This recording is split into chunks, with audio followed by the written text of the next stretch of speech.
Hi friends, thank you for taking Torn Up Teacups. I'm so excited to share this process with you.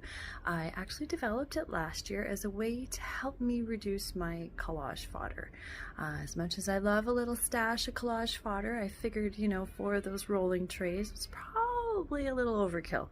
So I wanted a project that I liked, inspired me, and allowed me to use up some of the leftovers that I had, and allowed me to also think beyond that. So it's a wonderful way to use up art, but I definitely hope that you'll take it, make it your own, and create some fodder that is key to making your own personalized look for your teacup, because it is kind of fun too, to not just work with random art, but to also work with some art that you want to include in a teacup. So I'm going to show you a quick